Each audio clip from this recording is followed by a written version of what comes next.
Fala galera, beleza? Estamos aqui com mais um Audio Talks. Hoje com o Guilherme Paiola, músico, produtor musical. Só me dê um ok para saber se está chegando legal a voz aqui, o vídeo também está legal.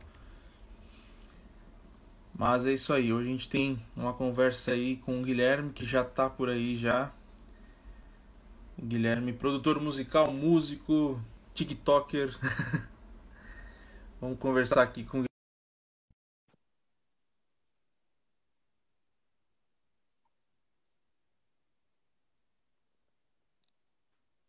Opa. Fala, Guilherme! E aí, Arthur? Beleza? Tu- Tudo certo por aí, meu? Tudo certo? Dá pra escutar de boa? Tô sem fone Ô, pra... você tá me escutando bem? Certinho. Ah, então beleza. Tá em Paraibuna? E desde março já. Caraca, nunca mais foi pra São Paulo também. Não, É, só em casa. só em casa trabalhando bastante? Como que tá fazendo? Nossa, eu acho que eu nunca estudei tanto. Porque agora que eu não tenho escola nem nada, então eu consigo focar no que importa mesmo. Sim, né, cara, legal. Ô, Guilherme, bom, já falei um pouco pra galera, bem no comecinho, que você é músico e tudo mais. Comenta um pouco pra gente como você começou nesse meio. Você é novo, você tem quantos anos? 17. 17 anos. E como que você começou, assim, com os primeiros contatos com instrumentos, esses negócios? Eu comecei... Tudo começou, por exemplo, da música, porque minha família vai numa igreja que tem orquestra. Ah, Não que sei se você legal. conhece, que é a Congregação Cristã no Brasil. Sei. Então, assim, minha família vai nessa igreja e eu ia quando era criança. Então, desde criança fui escutando assim orquestra e eu gostava. A parte sinceramente, era o que eu mais gostava era de ver a parte da música, de ficar escutando. Aí, Sim. com 8 anos, por aí, eu falei pro meu pai que eu queria aprender guitarra. Só que não tem guitarra lá, só tem instrumento de orquestra. Aí ele falou que para eu aprender guitarra eu tinha que aprender um instrumento antes. Aí eu escolhi violino. Aí eu comecei aprendendo. Mas aí depois desisti, porque é um instrumento que eu acho muito bonito, mas não foi o que me identifiquei. Uhum. Depois do violino eu parei e tentei aprender violão. Aí desisti também. No começo eu desisti. Uhum. Aí o que mudou mesmo foi quando um amigo do meu irmão veio para casa e ele tocou piano. Um piano desafinado que tinha num sítio dos meus avós. Uhum. Aí quando ele tocou piano mesmo desafinado, aí eu decidi aprender piano e aí desde então eu venho estudando piano. Caramba. Mas além do piano, você toca outros diversos instrumentos também, né? O principal é piano, mas aí depois eu voltei e aprendi violão, guitarra também, no caso. Aí aprendi sax depois. Violino eu parei de tocar, mas assim, eu ainda sei tocar, só não sou bom, que eu Uhum. parei de exercitar. Mas é Caramba, isso. que legal. Mas aí, então você é um multi-instrumentista que basicamente. É que eu acho que quando você aprende um instrumento, você acaba meio que automaticamente entendendo a teoria dos outros. Não sei se é isso, né? Vamos dizer assim, depois que você entende, é o que você falou, depois que você entende a música, fica mais fácil você aprender qualquer instrumento, porque você começa a entender, vamos dizer, os padrões que você encontra o padrão. Sim, que legal. Mas o piano em si, você aprendeu, vamos dizer, o nível que você chegou hoje, foi mais por causa da aula ou mais por causa que você meio que fuçou, vamos dizer? Praticamente tudo foi. Eu digo que foi por mim mesmo. Não só eu, como minha família, que a Sim. aula não serviu muito, porque funcionava mais como uma apresentação semanal, parecia. Eu aprendia as coisas durante a semana, aí eu tocava, às vezes eu estava incomodado que eu errei, e ela falava que estava certo. Uhum. Aí, para você ter ideia, assim, de como a professora era boa. Ela parou de dar aula e não avisou. Tipo, ela só sumiu. Eita, Ela só parou caraca, de. ela só Sim, não que, desapareceu. não que eu não aprendi nada, mas o que eu sei tocar hoje não é por causa da aula. Ah, Entendi. Não, uma vez a gente conversando, uma vez você falou, né, que você meio que você aprendeu sozinho, né, os instrumentos. Uhum. E eu vejo que, eu acho que o método de ensino dos instrumentos é um negócio que é meio estranho, porque às vezes a gente está acostumado com aquele negócio, tipo, o simplesão, só que a gente não quer o simples, né? A gente quer, tipo, tocar o high level, né? E Foi bem isso. aí, então, hoje você, assim, pelo que eu vejo você tocando, muita gente admira. Eu também admiro, acho muito bonito, assim, um sonho meu é tocar piano, mas quando eu fui aprender guitarra, violão também, eu tinha esses problemas, assim, porque o cara queria ensinar, tipo, uns negócios muito básicos e eu queria, mano, solar até umas horas, né? E é bem esse probleminha, né, que a gente, ó, acho que tá baixo aqui, mas você tá me ouvindo bem, ô Guilherme? Tô, tô sim. Beleza. Daí isso a parte dos instrumentos em si, você não para de estudar até hoje ou você só focou em um e tá indo no piano em si? Pra falar a verdade, estudar mesmo, eu nunca parei pra estudar. Tipo, um instrumento, tipo, parar, tipo, ficar estudando técnica, exercícios. Tipo assim, no máximo eu fazia os exercícios básicos para aquecer, mas eu sempre treinei direto na música. Uhum. Então, por exemplo, a primeira música que eu aprendi no piano, eu não sei se você conhece, mas chama Balada por Adeline, que não é uma música, vamos dizer, que alguém ensinaria no começo. Então, é o que você falou, como eu fui aprendendo sozinho, eu já comecei assim, procurar vídeo no YouTube como tocar e ficava Sim, tentando, aí tentava encontrar um padrão lá de acordes e eu, que a legal. melodia ia meio de ouvido. Que legal, cara. Isso é bem bacana. Eu acho que isso aí reflete muito em todas as áreas de profissões que a gente está falando no geral, né? Inclusive na parte de produção, mixagem, enfim, né? Você já foi para a prática do negócio, né? Você não é que assim a teoria ela é linda, ela é muito teórico, né? É muito papel, muita leitura. Só que o negócio só sai mesmo, né, na hora que você vai para prática mesmo, na hora que você senta lá no piano e estoura Uhum. os dedos lá de tanto tocar, né? E Aí o hoje, que eu come... Opa. pode falar, pode falar. O que eu comecei há pouco tempo agora foi sentir falta de um pouco da base, mas assim, Ah, para que passar legal. do nível que eu cheguei. Porque o que me atrapalha agora é que esse negócio foi de estourar o dedo. Às vezes eu tô tocando tanto que meu braço começa a doer. E isso eu tenho certeza que é questão de, às vezes, posicionamento da mão, essas coisas. Mas quando eu Sim. comecei, eu nem pensava em aprender como colocar a mão no piano. Só queria tocar música. Eu acho que você conhece um amigo nosso, o Rogério Tucci. Acho que a Não Vitória chegou conheço. com. Não, Rogério Tucci, ele é Ah, um não conheço, sim, pianista, né? conheço. Que mora em Já Nova conversei com ele. York. E a gente vendo um concerto dele, cara, o que você falou, às vezes o posicionamento do cara é de posição mesmo, né? O cara é, é muito mais confortável para ele tocar. São técnicas que ele usa que é para durar um pouco mais tempo, para não cansar, né? Na frente de às vezes de Uhum. um show e todo a técnica que ele usa para tocar, que o negócio você já viu ele tocando o negócio, ele Já finca os é, dedos lá e o é negócio fora do vai normal. embora, né? Então. E isso nada mais é que preparo, né? Meu? Você vai, estuda e até tipo, chegar uma hora que isso acaba virando sei lá, um costume, né? Uhum. Eu vejo muita gente por exemplo, com instrumentos tipo, sei lá, guitarra, e aí a gente fala muito da parte de gravação, né? Pô, gravar, tem que gravar bem, né? E às vezes o gravar bem, ele incomoda, tipo, não a gravação em si, mas o jeito que a técnica que o cara vai aplicar para gravar incomoda. E isso, tipo, ele começa a sacar que aquela sonoridade ele só vai chegar porque é através daquela técnica que incomoda ele. Só que depois aquela técnica passa a ser um negócio que é do dia a dia dele. E aí passa, tipo, fica um negócio comum. Aí o cara leva isso pra ele, entendeu?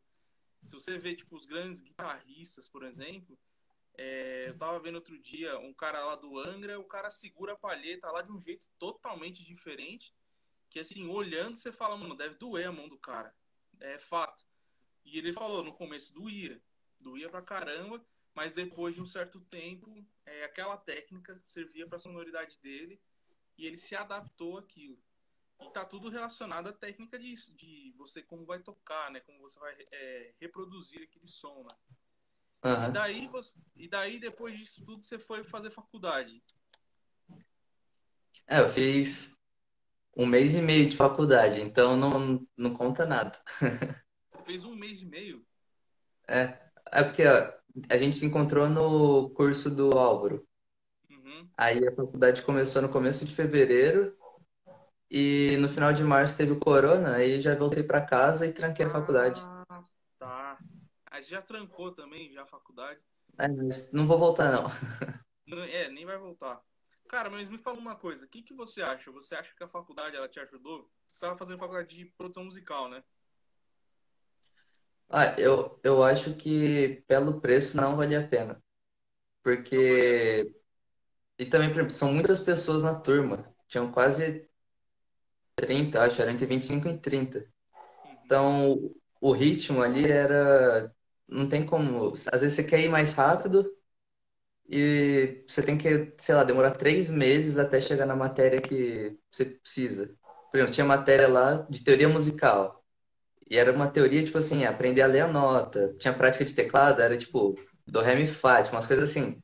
Então, para mim, ia demorar um bom tempo até chegar na parte que seria útil. Ah, E tá. pelo financeiro também, eu prefiro, como eu gosto de aprender sozinho, eu prefiro comprar equipamento, plugin com esse dinheiro, criar conteúdo e usar em anúncio do que pagar a faculdade. Caraca. Mas aí, tipo, vamos pensar assim, em janeiro você fez o curso lá, aí você foi fazer a faculdade, e na faculdade mesmo você já começou a fazer os negócios com o TikTok? Como que foi esse negócio do TikTok com você? E o TikTok foi, eu acho que eu já tinha voltado para cá por causa da quarentena, Ah, porque o TikTok foi assim, eu postei um vídeo no Instagram comigo tocando Bohemian Rhapsody, só que eu tomei gás hélio e cantei, tipo, com gás hélio. Aí um amigo meu falou, nossa, tipo, isso é conteúdo de TikTok. Aí eu comecei indo, comecei a postar, postar, postar. Aí até que um vídeo viralizou. Aí, tipo, um vídeo viralizando é fora do normal, o tanto de o alcance orgânico que aquele aplicativo tem. E, por é. exemplo, no sentido de produção musical. Eu ainda não vi, acho que, conteúdo brasileiro de produção, mas eu já vi muito gringo. Eu até acompanho. De gente fazendo, por exemplo, mashups, gente falando sobre a produção tech mesmo, mixagem. Então, assim, tem muita gente para pouco criador. Então, eu acho que tem um mar aberto aí, vamos dizer. Sim, com certeza. E a gente, na realidade, a gente estava bem disposto a entrar no TikTok, só que a gente ainda está desenhando um jeito para fazer um conteúdo que seja atrativo para o TikTok. Porque o TikTok, hoje eu abro o TikTok, eu fico 3 horas dando risada. Então é uma característica daquele aplicativo é você passar 3 horas lá dentro vendo coisas que sejam tanto comédia, coisas legais, né? E, e a gente, se a gente for entrar para falar uma coisa assim tão, tipo, que quebra um padrão, né? Eu acho que às vezes acaba sendo chato. Na realidade, já tem muita gente fazendo isso já dentro do TikTok.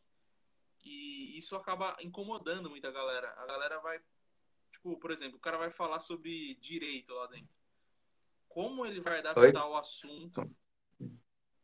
Oi? Tá travando pra mim aqui. Tá travando? Aí, agora acho que foi. Voltou? Aham. É, como que o cara vai adaptar o conteúdo dele para entrar dentro do TikTok, né, por um exemplo? É uma pergunta porque uma coisa é música, né? A música é uma coisa, pô, que é bonito você ver lá. E lá tem bastante sobre isso, né? Você falou produção Uhum. musical, o cara vai, pega lá uma lata, toca na lata, aí ele vai, sampleia lá a lata, ele muda e faz uma. Ou ele pega aqueles vídeos engraçados, o cara batendo a cara na, na porta lá, e aí ele faz uma música. Então isso viralizou, né? Isso fez um. Isso acabou. Assim, é produção musical? É, né? Só que eu acho que o engraçado, o chamativo não é nem a produção musical, né? É o vídeo em si que você fala assim, mano, não sei como que o cara pensou nisso, né? Tipo, ele pegou Aham. um barulho e botou, criou uma música em cima do barulho.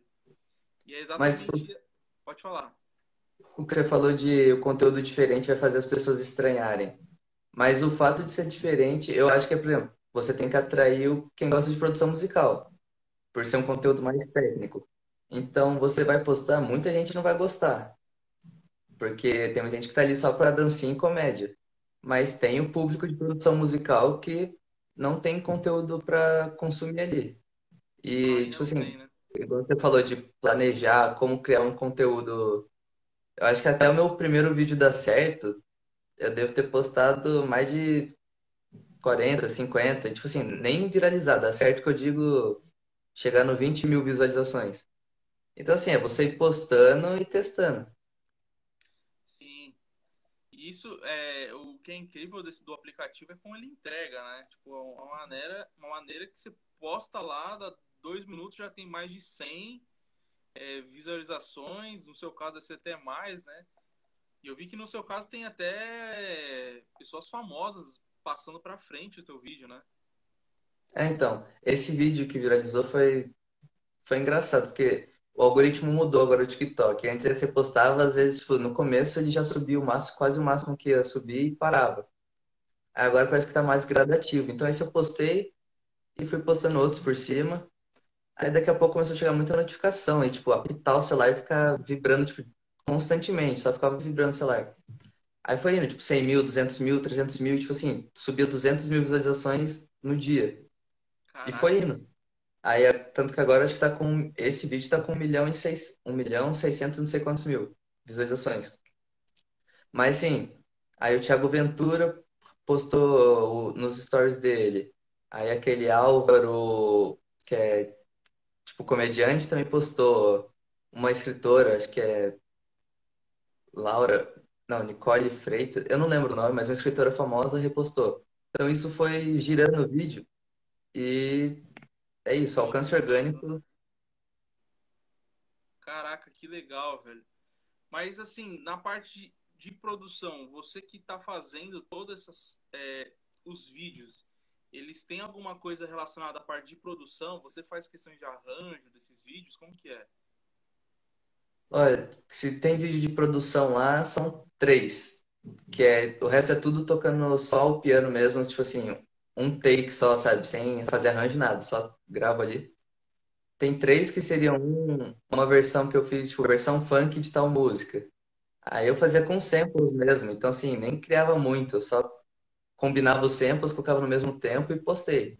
Aí teve um que deu 40 mil, o outro deu 30 mil. Então assim, aí testando e colocando.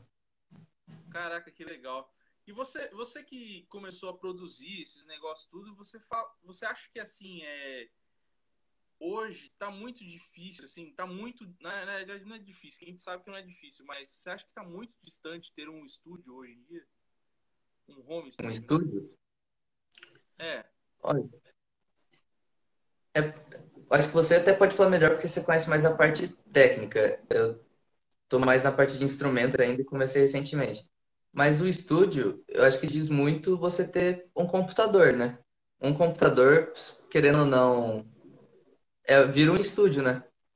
é, A partir disso, você começa a se equipar mais. sim. Hoje você tem um computador bom, você já, basicamente você tem quase tudo, né? Aham. E, e tipo, você teve uma consultoria, assim, podemos dizer, com alguma pessoa que te guiou nisso aí, como que foi para você que estava começando? Olha, quando eu comecei na produção musical, foi porque, vamos dizer, calma aí, deixa eu contextualizar. Quando eu descobri música eletrônica, que eu viajei. E no hotel eu conheci uma menina lá e ela me apresentou o Martin Garrix. Acho que você conhece. E Conheço. escutando as músicas dele, vendo os shows dele, eu me interessei pela essa área de eletrônica. Aí eu conversei com um amigo meu que fazia aula de produção musical e eu fui fazer algumas aulas. Eu fiz acho que 6 aulas só. E nisso, eu lembro que eu tinha um computador, mas ele não aguentava e Hum. eu tinha um monitor de áudio que eu ganhei. Aí, a partir disso, eu parei de fazer aula e ficou adormecida a produção musical. Continuei só tocando instrumentos. Uhum. Aí, esse ano, eu voltei a aprender com o Make Music Now, sabe? Sei, Felipe Sene. E vamos dizer que meu home studio agora, igual você tinha falado antes, pra mim é isso daqui, ó. Tem o computador, o monitor de áudio, a placa, aí um piano digital e o violão. Que legal. Mas, por enquanto é isso, mas o violão só tá ali por tá, que Você nem usa. eu não tô. Não, eu uso ele, mas não pra gravar. Ah, tá. Entendi. Você pega e hoje tipo, você usa o teclado, no caso, só para programar alguma coisa. Uhum. É bem É, isso, né? eu uso tudo no teclado por já ter mais facilidade com. Você conhece, né? É. Mas é isso que eu tava falando outro dia. Falei, se você, eu até falei agora há pouco, né? Se você tem um pouco do teclado, aliás, do piano em si, você acaba abrindo um leque muito grande para produção, cara. É muito louco, porque eu via, eu acho que quando eu, não na sua idade, mas há um tempo atrás, quando eu tava começando, eu via os estúdios com muitos teclados e eu não entendia o porquê daqueles outros teclados. Claro que cada teclado daqueles deve ser um teclado específico para tal coisa. Às vezes é um teclado que tem uma sonoridade, tipo, a gente vai falar de um Nord, né? Se a gente falar de um teclado caro, né? Ou Uhum. às vezes você tem um MIDI, simplesmente para você programar alguma coisa, né? E a gente fez até um post hoje falando sobre um teclado MIDI, que foi um negócio que chama muita atenção das pessoas. Às vezes as pessoas vêem um teclado no estúdio e não sabem por que tem um teclado lá, né? E aí, meu, hoje em dia você consegue fazer tudo dentro do teclado. Você usa Nossa, bastante teclado? ó, o teclado MIDI, eu uso muito esse aqui, quer ver? Tá aqui do lado, já vou pegar. Que é o da Novation Lautkey, não sei se você conhece. Sei. Que é esse aqui, ó, que é 25 teclas. É o que eu mais uso pra. Porque é muito prático. O outro eu preciso ficar arrastando no quarto, aí liga fio, aí pega Sim, extensão, essas coisas. Porque aqui não é sim. planejado, né? Então tem que dar um jeito. E É, você falou de ver muito no teclado, é só você. O do Borges, né? Ele tem uma parede no estúdio, só teclado. só teclado. E você, por exemplo, eu pego muita referência em música clássica, orquestra. E Uhum. quando você olha uma faculdade de, vamos dizer, para se tornar um maestro, um compositor, tem que aprender piano. Porque no piano você tem todas as partes da música, desde o baixo até o soprano. Então, assim, ali você consegue compor, consegue ter. Tem tudo ali para você. Então, quando você, como posso dizer, você absorve esse conhecimento do piano e tem um teclado MIDI, você toca o que você quiser. É. O Marquito, grande abraço, Marquito. Marquito é um amigo meu. O Marquito ele falou sintetizadores controladores. O Dudu Borges, ele aquela parede lá dele são muitas das vezes são sintetizadores e Sim. controladores e são caríssimos, cara, são caríssimos. A gente tá falando aí, eu já ouvi, cara, pra você ter uma noção, quando eu comecei, eu assistia muito vídeo do Dudu Borges, que ele fazia tipo um making off, né, das produções, e ele falava na produção que ele tinha acabado de comprar um teclado que era que acho que era inglês, ia chegar, tipo, custava R$ 80.000 naquela época. Naquela época. Aí, isso em 2010, cara. Aí eu falei, Uhum. caraca, meu, você imagina, tipo, hoje em dia, um negócio, como que abriu o mercado para isso, né? Claro que hoje está Uhum. muito mais acessível, né? Hoje, quanto mais ou menos custa esse teclado que você tem, o MIDI, né, o pequeno? O mídia, acho que foi 700. Acho Então, que foi 700. tá muito mais acessível, né? Você ter um teclado hoje. E uma coisa que a gente estava vendo também é, hoje em dia, por exemplo, a gente consegue fazer uma bateria no teclado, né? A gente Aham. tem lá o Easy Drummer e tal. E hoje a gente tem que dar crédito pro cara que programa. Tipo, por É. exemplo, existe o baterista, existe o cara que programa a bateria. Casos de sample, né? E aí Uhum. na ficha técnica tem que ir lá, programador de bateria. Aí tem que dar o crédito pro cara também. Então, Mas na música. Pode falar. essa parte que até você falou, acho que Marquito, que falou dos sintetizadores e controladores, a Uhum. parte de ser um material, não um material, um equipamento análogo, acho que depende muito do gosto, né? Porque, por Sim, exemplo, no- hoje em dia, vamos dizer, com condições, eu preferia ter, por exemplo, um piano acústico para gravar e um MIDI bom. E ter, por exemplo, bibliotecas como Contact, essas coisas com todos os. Mas a parte de equipamento análogo é muito uma questão, acho que, de gosto, né? Você ter aquele gostinho, por exemplo, agora falando de materiais, por exemplo, de mixagem. Você girar um botão ou você fazer a mixagem que chama in the box, certo? Que é tipo no computador. é, Então, eu acho que vai muito do exatamente. gosto, né? É, isso aí são experiências, né, cara? É que nem você tem um. Qual que é o seu piano que você tem? É um Yamaha T. O modelo eu não lembro. Acho que é TJF 113, alguma coisa assim. Então, eu particularmente eu acho muito bonito esses pianos que são. Eles não são de cauda, né? Como que é o nome? De parede, né? É de Esses pianos. apartamento. Acho que é ou Então, de apartamento, de armário, tem diferentes. de armário. Isso. Eu acho muito bonito. E eu ainda mais acho bonito quando você abre, né? Que aí mostra toda a mecânica dele funcionando. E ele é um ótimo para você microfonar, pegar, captar, é muito legal.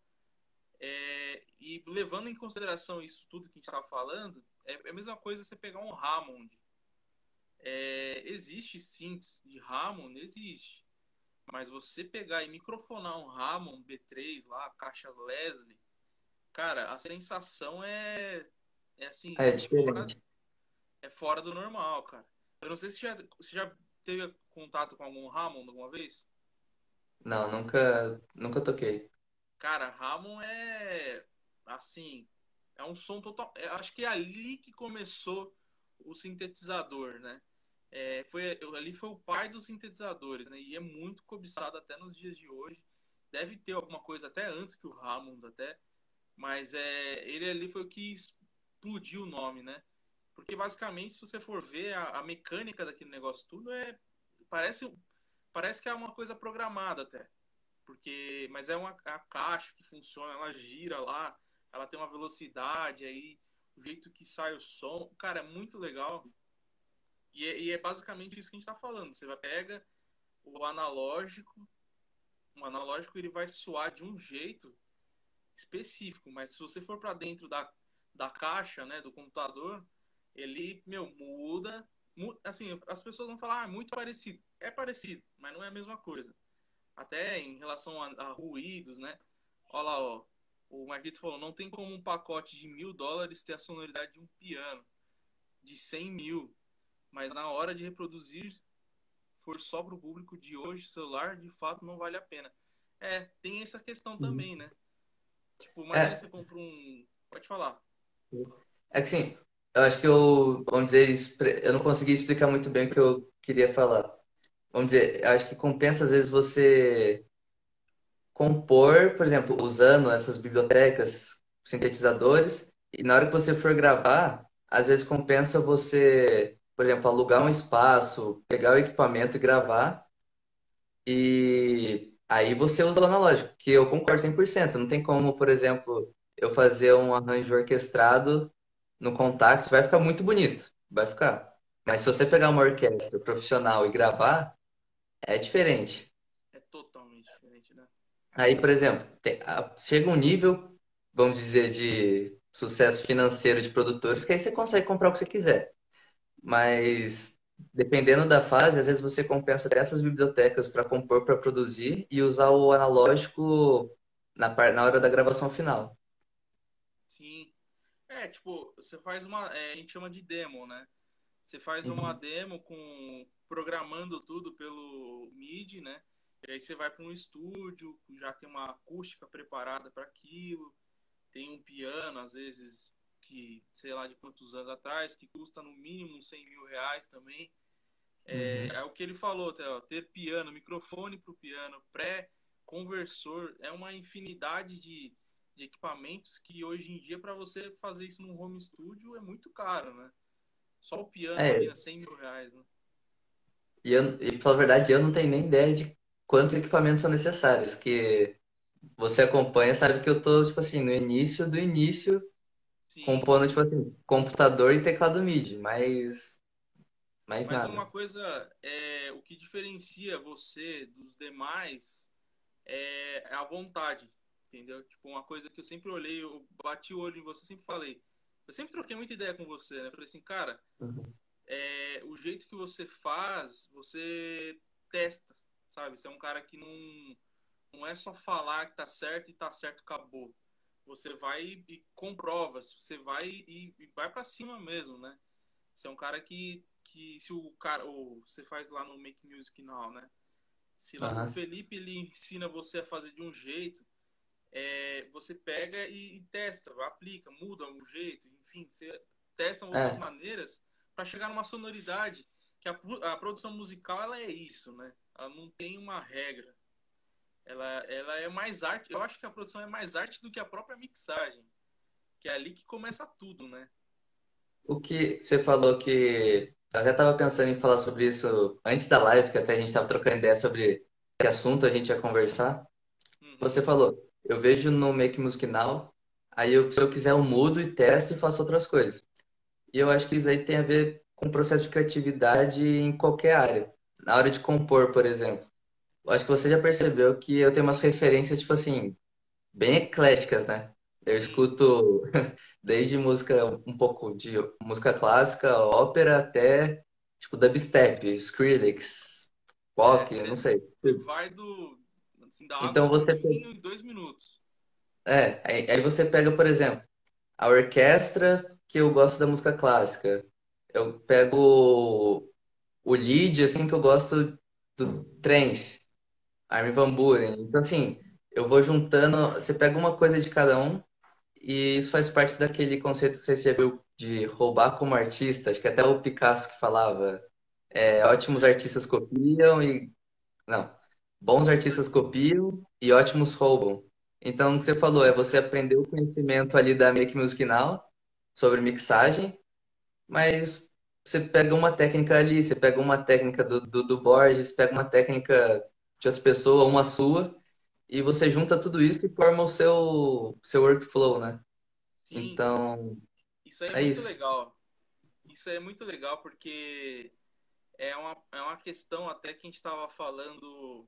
Assim, a gente está desenvolvendo o nosso curso de mixagem e o curso de mixagem ele não vai parar só no assunto mixagem. A gente vai abordar em como você vender o seu serviço, né? Aham.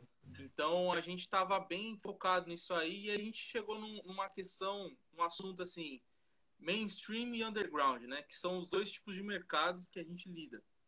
E normalmente o que você falou, que um bom artista copia e o ótimo rouba, né? Então basicamente é isso. O cara do underground ele vai, ele faz a sonoridade, ele cria. O cara do mainstream viu que é legal, é bonito, ele rouba e estoura a sonoridade.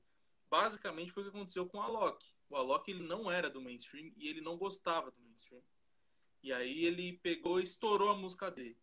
Aí acabou, né? Porque é que na realidade a galera do mainstream viu muito a música dele e era legal, começaram a tocar nas baladas e tal, e o negócio ficou uma febre e aí estourou o nome do Alok. E aí Uhum. agora o Alok não tem como voltar pro underground, né? Ele até É, e, faz umas gigs assim no underground, mas só que o negócio dele é tipo Globo, essa parada aham. da nata, né? E pode falar. E não, que você até falou do underground, que ele começou bastante underground, até que ele chegou no ponto onde foi criado praticamente o Brasil. Não foi criado, mas que ele deixou famoso o Brazilian Bass, É, que foi quando ele fez a B.I.O.B., Fuego. Aí depois disso, quando ele lançou Germinal, aí ele virou ele passou de um meio mainstream, meio underground pra totalmente pop. É, E é o que aí eu foi essa gosto. virada. É, e eu vi a história dele mesmo, assim, você pega as músicas mais antigas dele, é música da sonoridade do Gabe pra mais underground, assim, é uma batida diferente do... É. E é basicamente é isso. Tipo, o cara do underground ele surge com a sonoridade, ele modela aquilo, aí ele pega e o cara do mainstream vê, gosta e joga pra cima, né? E aí, se a população ou se o público aceita, o cara estoura. E sempre funcionou assim, sempre funcionou e a gente fala muito que dessas dois mercados a gente tem que saber se posicionar. Onde a gente vai trabalhar? Você, obviamente, está claro que você está em um e o seu objetivo é um. Agora, se você É, fosse um cara bem assim, é, até o visual muda do underground. O visual do cara já é outro. O cara segue umas paradas nada a ver. Já é um. Ele ouve coisas diferentes. Você não, você ouve um funk, aí do nada você tá ouvindo orquestra, aí você vai pro rock. funk é uma, funk é uma coisa que eu não escuto. Mas Mas você entendeu que é um. Tipo, entendi, só falei por falar mesmo. Não, eu entendi também. Mas é muito legal isso, porque a sonoridade ela é isso. Você cria, conforme o tempo, isso vai. É uma união de coisas, né? Depois, daqui a pouco, você está mixando seus trabalhos, né? E na hora de mixar já é uma outra responsabilidade. Até que Uhum. muita gente desse meio, né, da música eletrônica, alguns costumam mixar, mas masterizar não. Eles mandam masterizar fora, né? No Brasil eles mandam masterizar para lá fora e aí volta. É, mas lá fora também eles estão com costume de mandar masterizar. Eles não gostam de masterizar. Porque masterizar eles falam que é mais arte do que própria mixagem em si. O negócio é muito louco. Mas é um processo, né? Você já Aham. tentou mixar alguma coisa já? Não, tipo assim, parar pra tentar mixar, ainda não. Que eu tô, tipo, faltam pouquíssimas aulas pra eu terminar o curso do Make Music Canal. E assim, ele sugere que a cada aula que você assiste, você para, estuda e volta pra outra. Só que eu não quero isso daí, eu tô assistindo tudo e vou anotando e depois eu vou produzindo. Se eu ficar com dúvida, eu sei onde está a anotação e qual aula que foi. Mas Ah, cara, parar pra legal. mixar e masterizar, eu ainda não tentei. Só que uma coisa que eu tava pensando esses dias é, eu já tô criando as minhas primeiras tracks. Tem até aqui, depois, mais pro final, se você quiser escutar, eu coloco aqui. Mas a Sim, parte de mixar e masterizar, eu acho que assim, você. Tem gente que só trabalha com isso, tem gente que estuda isso. Como que eu, em um mês, vou querer ter uma mixagem para, por exemplo, combater com essas pessoas que mixam e masterizam faz 30 anos? Então, eu sim, penso, em, quando eu terminar minha track, mandar outra pessoa mixar e masterizar, porque assim, acho que se eu fizer o meu melhor na produção, o cara que é super bom na mixagem fizer a melhor mixagem que ele puder e fizer a melhor masterização, eu acho que esse é o melhor combo, sabe? com certeza. Com certeza. Ó, o Marquito mandou aqui, no underground você cria e reproduz a alma, no mainstream se adapta a todos. É, Só que e é bem uma coisa, sim, eu entendo essa parte, que tem bastante pessoas do mainstream que pegam do underground roubando, mas eu também acho que, por exemplo, eu tô indo pra mainstream, mas eu tô pegando as minhas referências e criando o que eu quero. Então, assim, eu tô fazendo também, igual ele falou, por exemplo, expressar a alma. Eu tô fazendo, compondo o que eu quero. sim, Então, só que tem gente que não faz porque gosta do estilo de música. Tem gente que faz porque dá fama.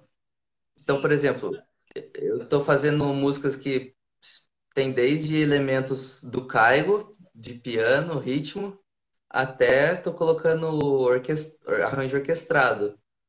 Sim, Então, mesmo indo pro mainstream, eu também acho que tem pessoas que criam mainstream da própria vontade, sabe? sim. Isso aí é muito de produtor para produtor. Por um exemplo, pô, a gente pode falar de diversos famosos que aconteceram que seguem essa linha que você está falando, do cara construir. Mas existe uma parada também que é o Ghost Producer, né? O Isso. Ghost Producer, ele é o cara que produz, ninguém sabe quem que é, às vezes até sabe, você pode até desconfiar quem é e tal, mas assim, às vezes o cara nem é do underground, nem é do mainstream, o cara tá ali na dele, e ele produz bem. Existem muitas pessoas que só vendem a música e já era, sabe? Você só põe o vocal, e Uhum. sei lá como que funciona. Mas existe sim, né, esse mercado também. E às vezes esse cara, ele pode ser o cara que pode copiar, ou pode ser o cara que cria também, né? Tem muito disso. E, Ainda mais na música eletrônica, o que mais tem é isso, né? Você acho que ouviu muito falar disso. e assim, Ghost Producer é uma coisa que realmente eu. Óbvio que o artista não conta, geralmente que ele comprou a música. Mas a partir do momento que você descobre que um cara tem Ghost Producer, pra mim ele perde todo o critério do tipo de artista. Ele vira um, tipo, Um DJ. fantoche, assim. Ele vai lá e executa. Só que aí tem até uma polêmica que eu tava pensando e conversando com algumas pessoas, que é, tem cantores que às vezes são, tipo, idolatrados, assim, mas ele não faz a composição, o arranjo. Tipo, então, assim, você gosta da voz dele, da execução, mas ele tá ali só, tipo, como meio para passar a música. Sim. Tem pessoas que admiram isso, mas tem pessoas que às vezes acham que ele é, tipo, super artista e, na verdade, não, ele compra É, a composição, compra o arranjo e... é que nem por exemplo, assim, por muito tempo a Marília Mendonça, ela não botava a cara dela. Por muito tempo ela só escrevia. Só Uhum, escrevia, escrevia, escrevia, até que chegou um momento que viram que ela tinha um potencial para virar um artista, né, de bagagem, como ela é hoje, né? uhum. E ali foi um momento, mas sempre existiu. Na realidade, antigamente era muito mais comum os caras comporem e fazerem a música em si.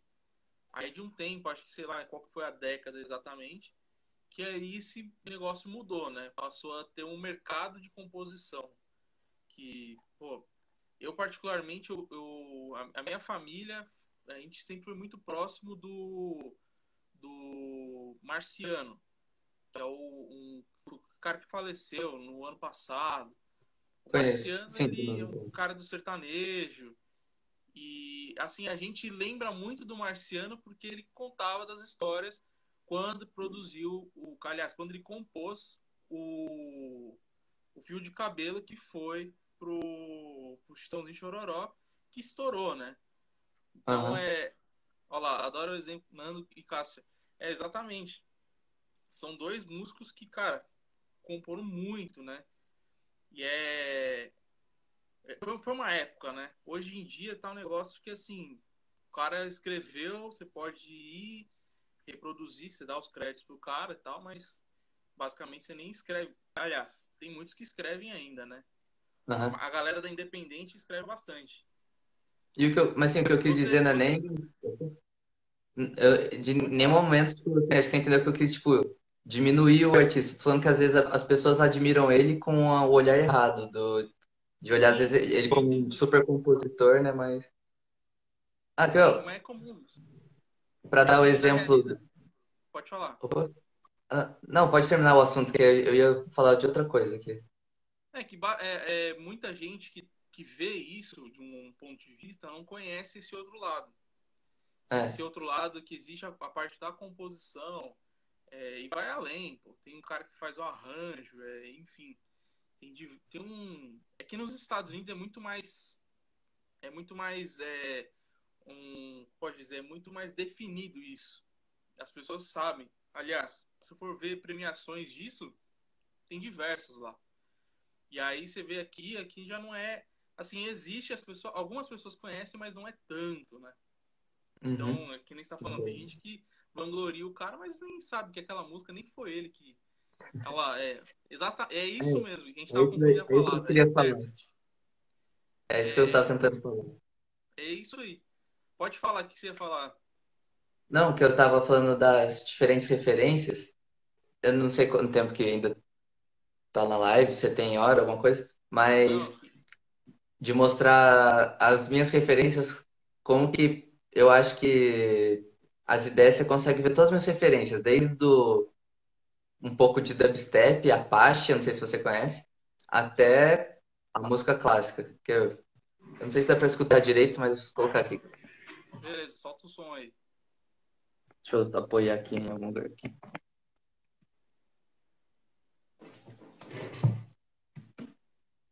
Só que isso é uma coisa que eu tô sentindo um pouco de dificuldade até, que é definir uma vertente, sabe? Definir, tipo assim, mesmo que seja mainstream, você pode, desde Tropical House até tem É, mainstream de infinitos. isso Então, é, por isso é exemplo, um, opa, pode falar? isso é uma escolha que é bem complicada. É, É, então, você determinar em qual mercado você vai atuar. É, nossa, tem todo um trabalho ali atrás que é bem. Paraibuna fica perto de São José dos a Campos? cidade. É isso. Ah, tá. É, aqui por enquanto não tem nada. Tipo assim, é de São José pra. Mas, por exemplo, essa música aqui, ela é feita com samples e eu fiz mais a batida e baixo. Uhum, Mas, por exemplo, isso eu não acho, eu não é considerado mainstream atual, eu acho. Não sei. uhum. Se der pra escutar normal e.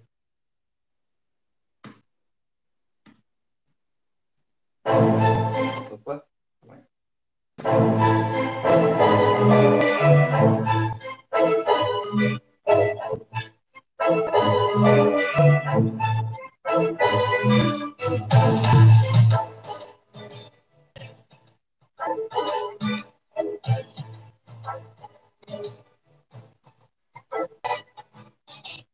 Assim, ainda tá muito no começo, mas eu acho que você conseguiu pegar as Você que fez referências. tudo? Não, então, a parte dos instrumentos, alguns instrumentos de orquestra a parte do sample. Uhum. Mas aqui tem uma track aí que eu tô fazendo que eu, tipo, toquei tudo, que é essa outra aqui, eu vou colocar aqui. Que aí é uma pegada mais Armin van Buuren. Que legal. E até uma coisa que talvez daqui a um tempo meu Instagram até fique um pouco mais profissionalizado, que talvez eu entre com outro amigo que é DJ, que ele tá com uma empresa nova para fazer lançamento, divulgação. Uhum. Então, é possível que daqui a um tempo você vai ver que o meu Instagram vai mudar totalmente para já ter o foco de lançar música tal data, sabe? Que Então, fazer legal. essa transição que eu tava conversando com você, tipo, de pianista para ir pro, sei lá. Produtor, DJ. Hum. Que legal. Essa daqui foi uma que eu toquei tudo. Eu vou passar um pouco do começo porque ela tá meio longa, senão vai ficar muito Sim, tempo. fica à vontade.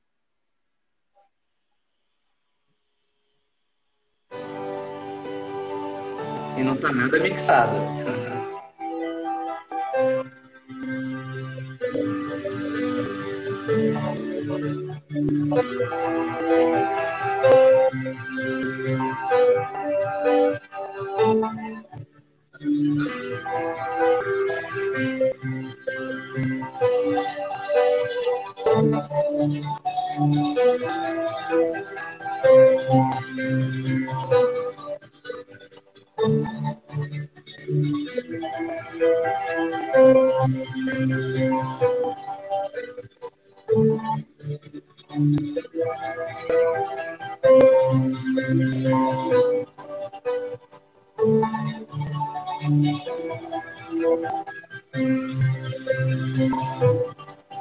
Que legal.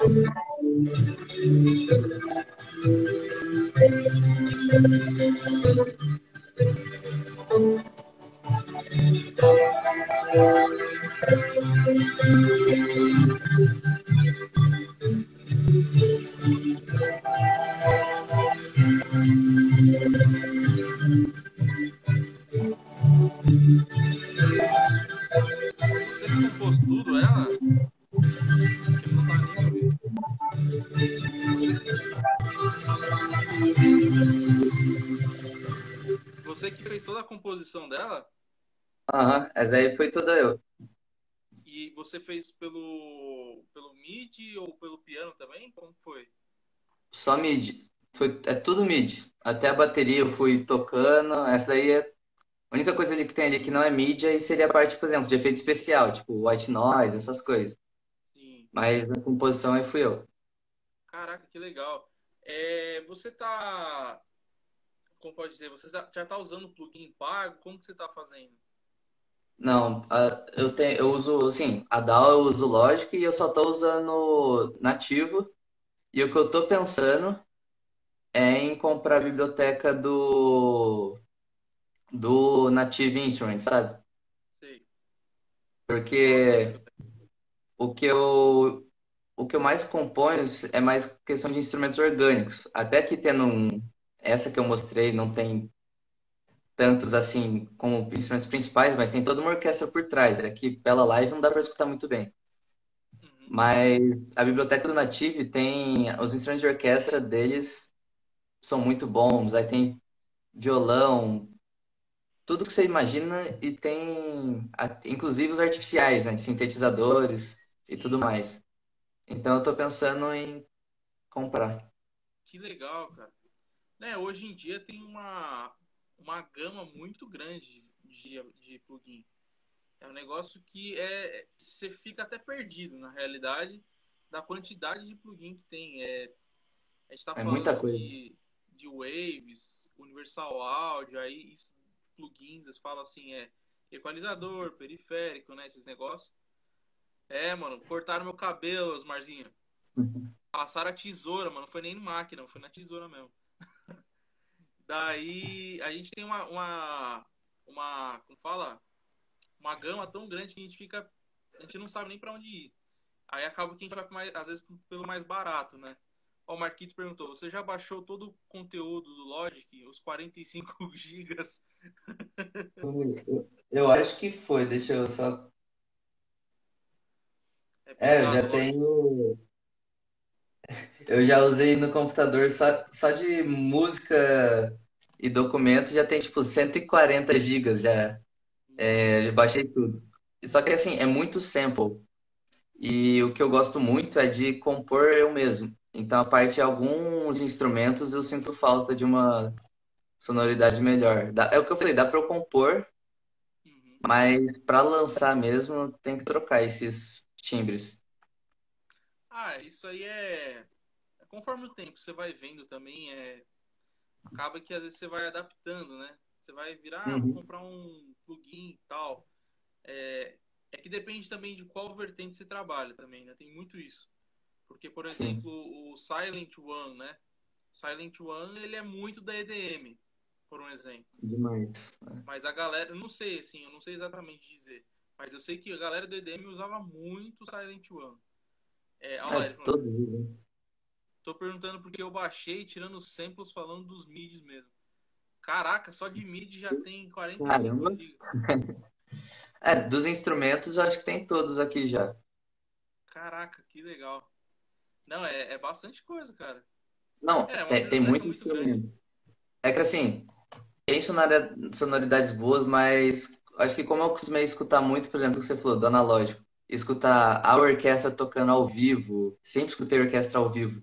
Você coloca, por exemplo, o nativo do Logic, dá pra tipo, quebrar o galho, mas você não iguala ao som de uma orquestra, sendo que cada instrumento custa, às vezes, 10 vezes o preço da biblioteca de som, sabe?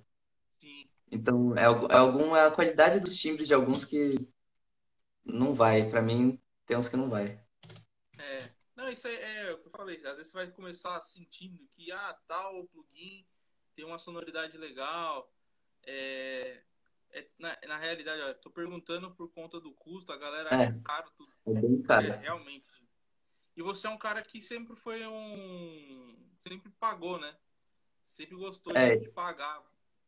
por exemplo, É, eu não tenho nada craqueado e é por um simples fato de, sei lá, eu não gosto de ter o craqueado, mas igual eu aprendi, eu não julgo quem tenha, pra mim é escolha pessoal, mas eu não gosto.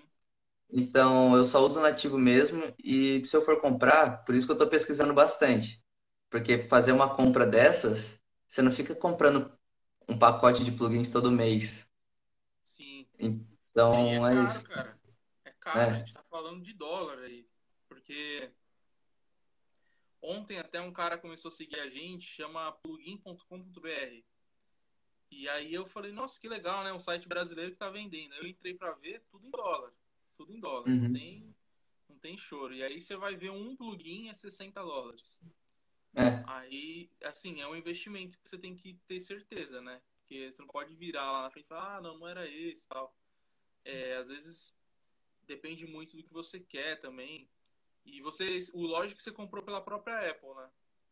E eu comprei ainda no pacote de estudante. E eu paguei, acho que eu paguei R$ 750, que é o preço dele mesmo. Só que ao invés de comprar só ele, veio um kit com 5 programas. Veio o Logic, o Final Cut, que é de edição de Caraca, vídeo.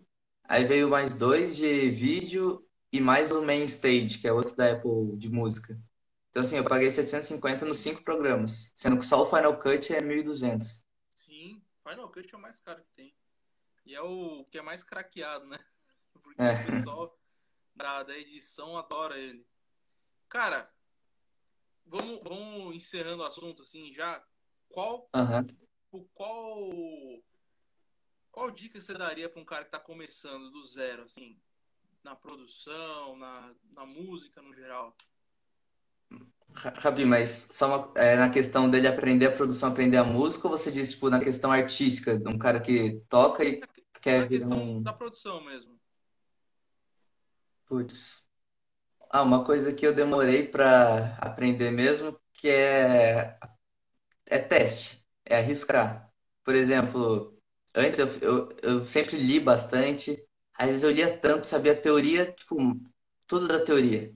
Aí eu falava, isso não na produção, às vezes eu estudava a teoria de outras coisas. Aí na hora que você vai para a prática, você, ué, mas é diferente. Então assim, você tem que saber, você tem, o que eu acho, você tem que saber a teoria, você aprende, vamos dizer, as regras.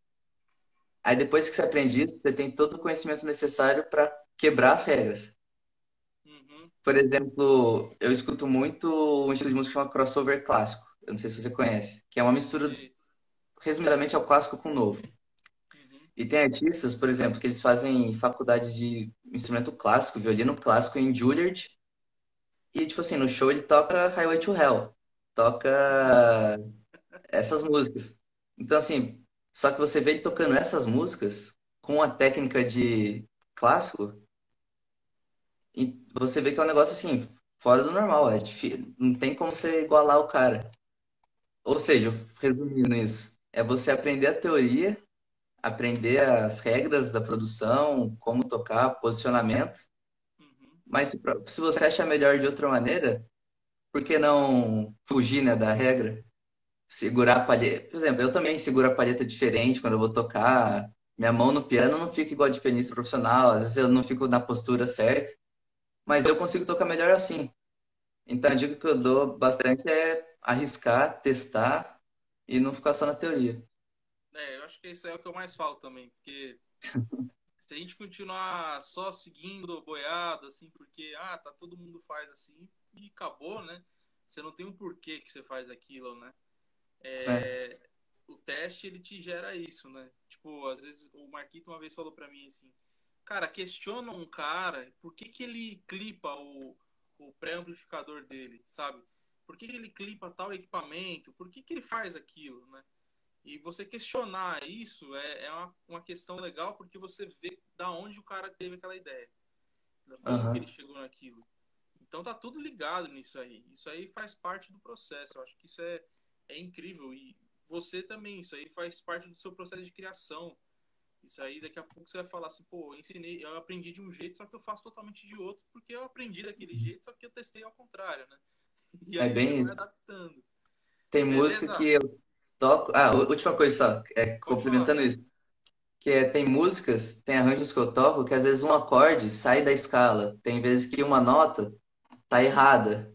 Um acorde é diferente do original. Mas eu gosto. E assim. Aí, meu, caiu o horário Aí, lá. Não, é para acabar o que eu tava falando, eu já recebi muitos comentários, TikTok, Instagram, falando, nossa, o posicionamento da mão tá tudo errado. Os dedos estão. Já recebi até, nossa, que dedo fraco. Tipo assim, só de ver eu tocar. Mas o que eu penso é, por mim eu toco desse jeito, pra mim é o que sai melhor. E essa é outra dica também, que é, tipo assim, você escutar a opinião dos outros, mas no final você tem que fazer o que você quer. Eles comentam, mas eu faço do Quem jeito dá, que eu quero, quem dá a martelada final é você, né? Esse que é o né? negócio. E eu tenho uma ideia sobre isso aí, que é a gente sempre pegar o que as pessoas falou. Às vezes, no momento, a gente vira e fala assim, pô, não tem nada a ver com o que o cara falou, eu vou seguir do meu jeito. Beleza, mas você lembra que o cara falou. Você guarda isso, porque às vezes lá na frente pode acontecer alguma coisa que você vai pegar e lembrar daquilo tudo e mudar, às vezes, o rumo, né? De Uhum. como você tá na sua profissão e tudo mais. Isso é, pô, é essencial, o feedback, né? O toque, né? O conselho É você saber quem você tá escutando, né?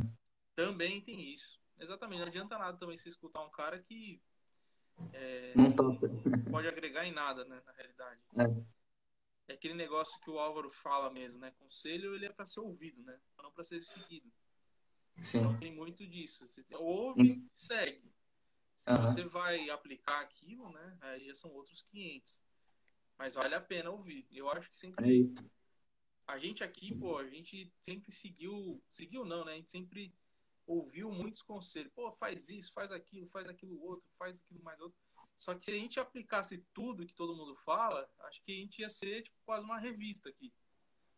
Entendeu? Tipo, ia ser um Não, negócio meio e tem doido, gente que mas fala, por exemplo, na minha página, ah, você tem que postar vídeo de tal maneira, mas a pessoa nem tem uma página, tipo assim, ela nem sabe na prática como que é você ter um perfil no Instagram. Ela tem um uhum. perfil pessoal e acha que é publicitária, sei lá. Sim, e hoje, como que você vê, tipo, você falou de rede social, tô até lembrando. Como que você vê a importância da rede social para nós, produtores, técnicos, engenheiros de mixagem? Como que você vê isso? Ó, um exemplo que eu pensei agora. Pensa num cara muito bom, num melhor músico que você conhece. Agora imagina ele no meio do nada, sem internet, sem nada. Uhum, Ele tá tocando bem lá sozinho, ninguém conhece. Então, sim, a importância da rede social é você conseguir passar para frente o que você faz. Que adianta você saber tocar, saber produzir, lançar uma música, mas não tem ninguém para escutar sua música. No final, é ruim para você, porque você não consegue passar para as pessoas. E se olhando para um lado onde é mais artístico, é ruim para as pessoas que não vão ter o seu talento, vamos dizer assim, a sua visão, que só você pode criar. Então, a importância da rede social, acho que é isso, é você conseguir transmitir tudo que você tem. sim. É uma coisa que eu não comentei, muita gente, a gente viu falando de música, mas eu não falei, né? Você também entende muito de rede social, enfim, pô, o curso que você fez é um curso que na realidade a página ela é o curso, ela é o É, resultado do curso, né? começou no Essa dia. a mixagem na prática ela começou junto com o curso que você fez com a minha namorada, né? E, e lá ele fala muita coisa, só que a rede social ela é algo muito maior do que a gente imagina. O negócio é e tá em constante mudança, né? Tipo, É. até ontem a gente podia falar do TikTok, agora a gente já tem que se preocupar com o Reels do Instagram. Que Aham. também. Eu não sei se já chegou a usar ele. Eu cheguei a testar, mas assim, eu não cheguei a postar, sabe? Eu fiz o Reels, mas eu não gostei e acabei deixando pra trás. Então. Eu também estava falando, já que vai entrar no TikTok, testar o Reels, né? Mas eu acho que a parada do TikTok e a diferença do Reels é que o TikTok ele entrega em massa, né? Essa é o atrativo dele, né? Na realidade. Mas acho que é isso. Cara, É. muito obrigado pela participação, viu? Você é um cara 10. Muito sucesso para você também aí, que eu sei que você vai crescer bastante, tá estudando bastante, né? Tem que aplicar sempre, né? Uhum. Beleza? Quer Vale. falar Ah, alguma e coisa? Pode falar. também agradecer pelo convite, né? Porque da outra Que vez eu que te isso. chamei para fazer o. E depois que passar também para fazer tipo a sessão de estúdio também, porque eu quero aprender na prática mais a parte técnica, né? Que eu sei a parte da música, mas mixar essas coisas, Cara, isso aí tô longe do. é prática. Você vai ver que não. Assim, claro que existe todo um dom, um talento. Existe. Isso é que nem música, cara. Existe uma diferença do dom e do talento, né? E quando você tem o dom, se você juntar o talento, o negócio gera química do negócio, né? E basicamente a música ela é isso. E a mixagem, como a gente está falando de arte, também como a masterização também é. É um negócio que às vezes é um pequeno detalhe que faz aquela grande diferença. Que nem ontem a gente estava falando com o Alexandre, que foi nosso convidado, ele falou assim, cara, se você vê os grandes engenheiros de mixagem, eles não fazem muita coisa na hora de mixar. Mas por que eles não fazem muita coisa na hora de mixar? Porque na hora da gravação os caras gravaram muito bem. Então até tipo para você vai gravar sua música, se você se preocupar muito na gravação, a mixagem ela vai ser um processo leve. A masterização, e aí se a mixagem for um processo leve, a masterização vai ser mais leve ainda. Não vai ser, tipo, eu falo leve assim, não vai ser aquele negócio assim, eu tenho que mudar o timbre desse instrumento. Não, não se preocupa com isso, sabe?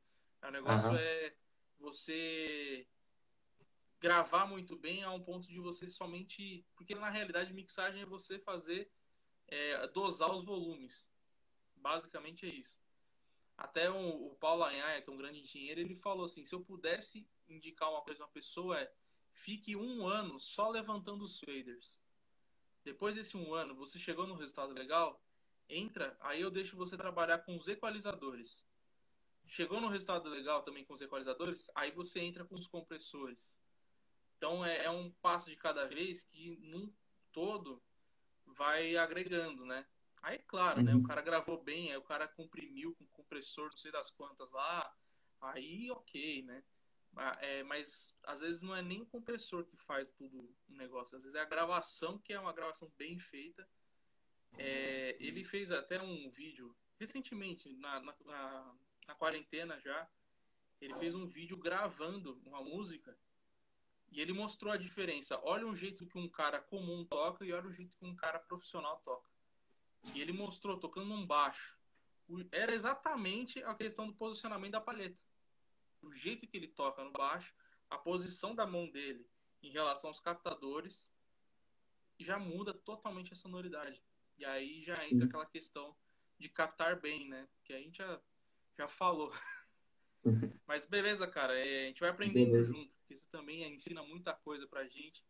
Tá bom? Obrigadão mesmo. Demorou. Obrigado a todo mundo que participou aí. Você quer mandar uns últimos salves aí? Pode ficar à vontade. Acho que não precisa, acho que já mandei uns dois últimos.